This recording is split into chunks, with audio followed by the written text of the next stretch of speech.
उम्मीदवार कई मैदान में है। सिर्फ अगर कांग्रेस की बात करें, जिसमें पूर्व विधायक भी और पूर्व कई बार इलेक्शन लड़ चुके हैं जो लोग, वो भी लोग हैं, और आपने पहले इलेक्शन नहीं लड़ा, राजनीति में इतने सक्रिय नहीं रहे हैं, तो कहाँ उनको किस तरह टिकट आपको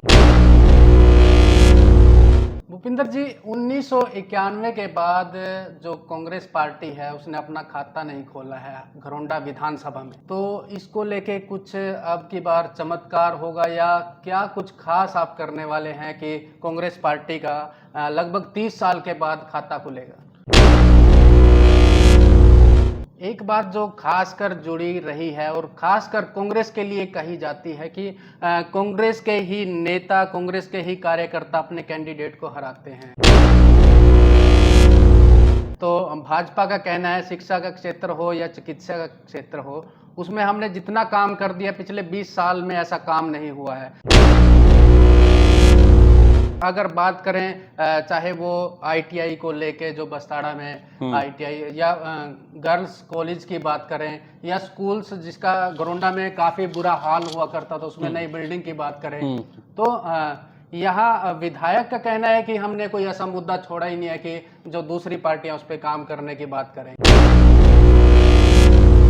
तो आप मानते हैं कि घरौंडा हल्के का विकास अभी हुआ नहीं है? क्योंकि भाजपा के लोग हैं या विधायक जो भाजपा का है यहाँ से, वो कहता है कि हमने इतने काम कर दिए हैं कि दोबारा हमें इस क्षेत्र से चुनाव लड़ने में कोई दिक्कत नहीं होने वाली। कि आपने के तंज कसा था विधायक जी पे की दाढ़ी बढ़ा ली है और वहाँ तसले उठा रहे हैं, कसी उठा रहे हैं। उसके बाद विधायक जो घरौंडा से हरविंदर कल्याण, उनका भी एक बयान आया था कि और मुद्दे उनको मिल नहीं रहे हैं तो दाढ़ी का मुद्दा उठा रहे हैं। नमस्कार, ITV 24 देख रहे हैं आप, मैं आपके साथ कंवर पाल। आज अपने प्रोग्राम कहिए नेताजी में आपका स्वागत करता हूं, और आज हम जो चर्चा करने वाले हैं घरौंडा विधानसभा की, जहां पर अगर बात करें कांग्रेस पार्टी के कई दावेदार सामने आ रहे हैं। उन्हीं में से एक नाम है भूपिंदर लाठर, उर्फ भूपी के नाम से ज़्यादा इनको लोग जानते हैं। तो आज इनसे हम चर्चा करेंगे। नमस्कार भूपिंदर जी। नमस्ते कंवर भाई, कैसे हैं आप? बढ़िया, एकदम बढ़िया। स्वागत है भाई साहब, और आपके चैनल के सभी श्रोताओं को। हाँ। आपके भाई की, आपके बेटे की, भूपी की, सबको राम राम। तो जैसा कि हम अगर घरौंडा विधानसभा की बात करें तो काफ़ी नाम जो सामने आ रहे हैं, दावेदार सामने आ रहे हैं, और उनमें से आपका नाम जो है खास चर्चा में रहता है। क्या कारण है इसका? देखिए, मैं इसके लिए मतलब पूर्णतः विश्वास के साथ और बड़ा फ़क्र महसूस करता हूं कि जो हमारे संगठन ने जिस तरह से हर गांव जाकर के मुझे भी अपने साथ ले गए, और हर गांव में जाकर के हम लोगों की भावनाओं को समझ रहे हैं, सबके सुख और दुख में परस्पर हम उनके साथ खड़े हैं। यही एक कारण है कि आज घरौंडा की देवतुल्य जनता से हमें जितना आशीर्वाद मिल रहा है, युवाओं से जितना प्यार मिल रहा है, यही कारण है कि आज आप जो शब्द कह रहे हैं वो शब्द सुन के मैं खुद भी अभिभूत महसूस करता हूं, और मेरा संगठन भी बड़ा अभिभूत महसूस करता है कि हमारा नाम हमसे नहीं, कांग्रेस पार्टी और कांग्रेस संगठन की वजह से नाम है। भूपिंदर जी, 1991 के बाद जो कांग्रेस पार्टी है उसने अपना खाता नहीं खोला है घरौंडा विधानसभा में जी, तो इसको लेके कुछ अब की बार चमत्कार होगा या क्या कुछ खास आप करने वाले हैं कि कांग्रेस पार्टी का लगभग 30 साल के बाद खाता खुलेगा? हाँ, देखिए, अनलकीली कहूँगा मैं कि 1991 के बाद से और टिल नाउ कांग्रेस पार्टी अपना विधायक घरौंडा विधानसभा क्षेत्र से नहीं जीता। ऐसा नहीं है कि हमारे प्रत्याशियों ने चुनाव अच्छे नहीं लड़े। राजनीति आंकड़ों का खेल है। चुनाव हर बार बड़े जोश शोर से और बड़े अच्छे से चुनाव लड़े गए हैं। पूरे संगठन ने कांग्रेस पार्टी के साथ समर्पित होकर के जनता के सामने अपनी प्रार्थना रखी, और जनता ने हमें भरपूर आशीर्वाद दिया है, परंतु हम वो विजयी आंकड़ा नहीं छू पाए। ये मैं मानता हूं कि कहीं ना कहीं कुछ रहा है, परंतु इस बार निश्चित तौर पे ये तय है कि इस बार कांग्रेस पार्टी की सरकार भी बनेगी हरियाणा में पूर्ण बहुमत से, और घरौंडा में भी मैं इस बार आपको दिखाऊंगा कि इस बार कांग्रेस पार्टी का विधायक आपका भाई भूपी इस बार बन के दिखाएगा। एक बात जो खासकर जुड़ी रही है और खासकर कांग्रेस के लिए कही जाती है कि कांग्रेस के ही नेता, कांग्रेस के ही कार्यकर्ता अपने कैंडिडेट को हराते हैं। ये बात कौन कहते हैं? जिनको कांग्रेस से डर लगता है। कांग्रेस पार्टी में ऐसा नहीं है। भारतीय जनता पार्टी और उसके सहयोगी दलों का दिवालिया पिट चुका है। वो अपना रिपोर्ट कार्ड, अपनी जवाबदेही से भाग रहे हैं, उनसे कोई सवालात ना करें, इसलिए वो बार बार कांग्रेस के नेताओं पर, कांग्रेस के संगठन पे तंज कसते हैं।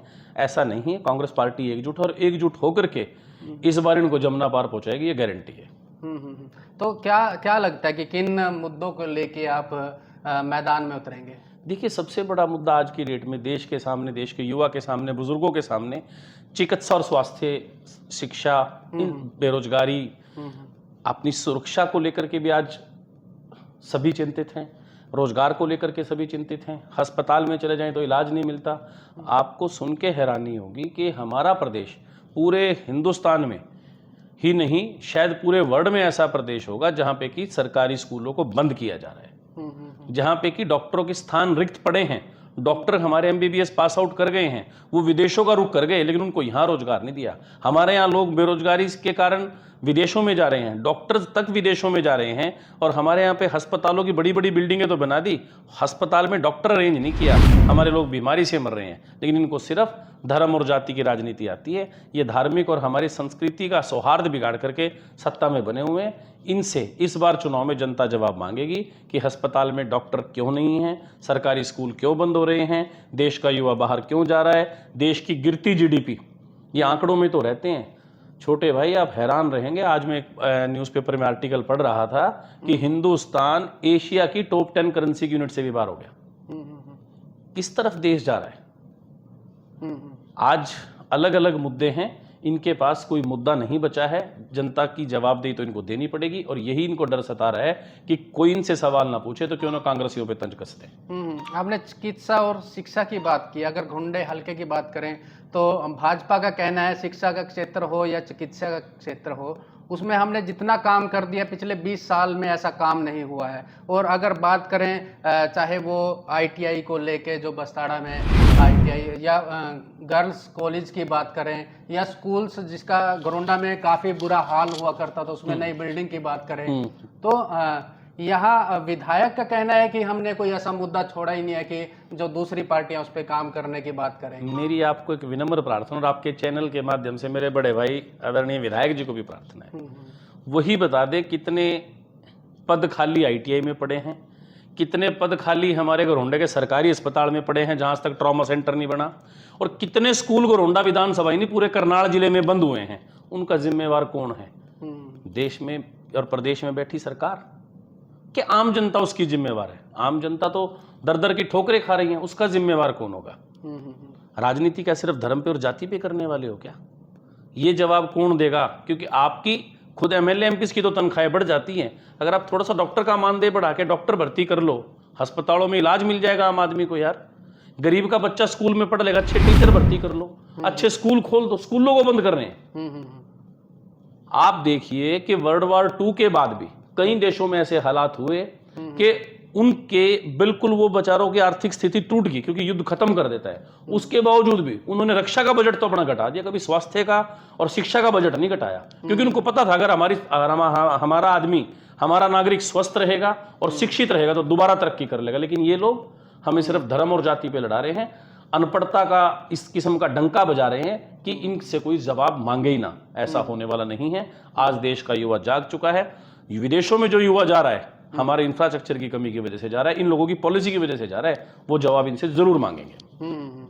तो आप मानते हैं कि घोरंडा हल्के का विकास अभी हुआ नहीं है? क्योंकि भाजपा के लोग हैं या विधायक जो भाजपा का है यहाँ से, वो कहता है कि हमने इतने काम कर दिए हैं कि दोबारा हमें इस क्षेत्र से चुनाव लड़ने में कोई दिक्कत नहीं होने वाली। मेरी विधायक जी से प्रार्थना है, उन्हीं के खुद के गाँव से कितने बच्चे पिछले 5 साल में 6 साल में विदेश गए हैं। माँ बाप ने अपना पेट काट करके बच्चों को विदेश भेज दिया, और वहां जाके हमारे बच्चे बेचारे अपना पेट काट के अपना गुजारा कर रहे हैं। उनके लगता गांव बस्ताड़ा, कैमला, गोगड़ीपुर, बक्सीना, नरूखेड़ी, हसनपुर, गांव बताओ आप मुझे।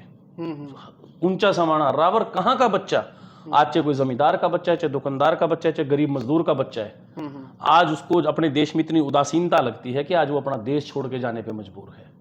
हिंदुस्तान एक ऐसा देश है जहां पे 65% युवा पॉपुलेशन रहती है, और हिंदुस्तान एक ऐसा देश है जहां के भी खास तौर पर अगर मैं गोरंडा विधानसभा क्षेत्र की बात करूं तो युवा का मोह हमारे देश से भंग हो गया है और वो दूसरे देशों में जाकर के अपने रोजगार की व्यवस्था ढूंढ रहे हैं, अपने परिवार की सुरक्षा दूसरे देशों में जाकर ढूंढ रहे हैं। जब हमारा भूखंड नहीं बचेगा, जब हमारे पास युवा की ताकत नहीं बचेगी, तो हमारा देश कैसे सुरक्षित रहेगा। जमीन जायदाद बेच करके जा रहे हैं, किस लिए कि उनको कुछ मिल ही नहीं रहा। अभी अभी उनके बिल्कुल नजदीक का गांव है कुटेल से मुश्किल से 2 किलोमीटर की दूरी पे गांव है कालरम। वहां के गरीब जमींदार के बेटे को उस जमींदार ने अपना पेट काट करके विदेश भेजा है।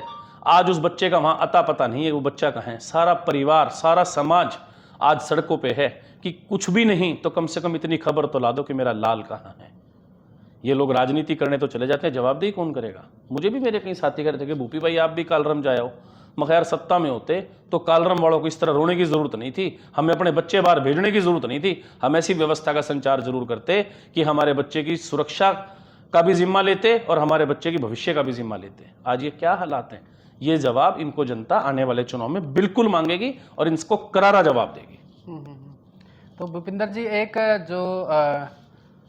एक वीडियो पिछले दिनों काफी वायरल हुई है, जब बाढ़ का समय आया था तो उसके बाद अपना मिलना नहीं हुआ, तो इसलिए क्वेश्चन आज मैं कर रहा हूँ कि आपने एक तंज कसा था विधायक जी पे की दाढ़ी बढ़ा ली है और वहाँ तसले उठा रहे हैं, कसी उठा रहे हैं। उसके बाद विधायक जो घरोंडा से हरविंदर कल्याण, उनका भी एक बयान आया था कि और मुद्दे उनको मिल नहीं रहे हैं तो दाढ़ी का मुद्दा उठा रहे हैं। तो इस पे वैसे तो कहते हैं कि excess of everything is bad. मुझे इस मुद्दे पे अब ज़्यादा बोलना नहीं चाहिए, जितना को मैंने बोल दिया उस दिन। अब बार बार मैं उसी को उठाऊंगा तो यही फ़र्क है हरविंदर कल्याण और भूपी लाठर में। वो आपदा में अवसर ढूंढते हैं राजनीति करने का और हम आपदा में मौका ढूंढते हैं सेवा करने का। दाढ़ी बलाड़ी यार, कोंड गांव के हालात देख लो, बच्चे लाइन पार पैदल करके आते हैं स्कूल में जाने के लिए। हसनपुर का फ्लाईओवर देख लो, जीवरेडी का फ्लाईओवर देख लो, मधुबन के अभी तक क्या हालात हैं। टोल वसूलते हुए तुम्हें 10 साल हो गए, 2-2 टोल 30 किलोमीटर के अंदर। इसका जवाब कौन देगा। आज मैं इसीलिए कहता हूँ दाढ़ी बढ़ा ली, ये 74 हैं भाई साहब, इस मुद्दे पे ज़्यादा बात करूँगा तो बहुत होगी। वो कहते हैं मुझे विपक्ष पे तरस आता है। मैं तो ये सोचता हूँ जब 2024 में चुनाव डिक्लेयर होगा, इनके ऊपर दया भावना कोई करने वाला नहीं है। मैं तब पूछूंगा कि आज आपने जनता पे तरस नहीं खाया, लेकिन आज जनता ने आपको ऐसा तरसा देगा, आप याद रखोगे। अच्छा, ये तो हमने अदर बात कर ली है, सामाजिक बात कर ली है। अब हम बात करें, अगर पर्सनल बात करें, आप एक संपन्न परिवार से आते हैं भूपिंदर जी, परमात्मा कृपा। तो इस तरह राजनीति में आने का कैसे मूड बना आपका। देखिए, इंसान को जब जन्म लिया है तो अपने सभी फर्जों को पूरा करना चाहिए, चाहे वो पारिवारिक फर्ज है, चाहे वो सामाजिक फर्ज है, चाहे वो राजनीतिक फर्ज है। हम लोग देश में बदलाव की तो बात करते हैं, लेकिन जब वोट का समय आता है, जब जिम्मेवारी निभाने का समय, तो सिर्फ एक ड्राइंग रूम में बैठ के बात कर लेते हैं। तो क्यों ना उस मुख्य धारा में आया जाए, ताकि हमारी बात, हमारे संगठन की बात, हमारे गांव की बात, हमारे किसान की बात, हमारे दुकानदार की बात सिर्फ ड्राइंग रूम और ऑफिसों तक सीमित ना रहे। वो हरियाणा की विधानसभा और देश की लोकसभा के सबसे बड़े पटल पे गूंज के जानी चाहिए। इसीलिए आपका भाई इस राजनीति में है और अपने डंके की चोट पे चुनाव लड़ूंगा इस बार। फ्रेंड फ्लोइंग आपकी बहुत ज्यादा, क्योंकि पिछले 1 साल से हम जिक्र जो सुन रहे हैं कि भूपी लाठर मेरी नहीं है, हमारे संगठन की है। मैं कुछ भी नहीं हूँ बिना संगठन के, कुछ भी नहीं हूँ। मैं तो एक देसी सा आदमी हूँ, किसान का बेटा हूँ, दुकानदार आदमी हूँ। हाथ जोड़ के राम कर अपना भगवान का नाम लेकर के चलते हैं नेक नियत से। लेकिन इस बार जो भी जोर से और शोर से चुनाव लड़ेंगे, ये तय है।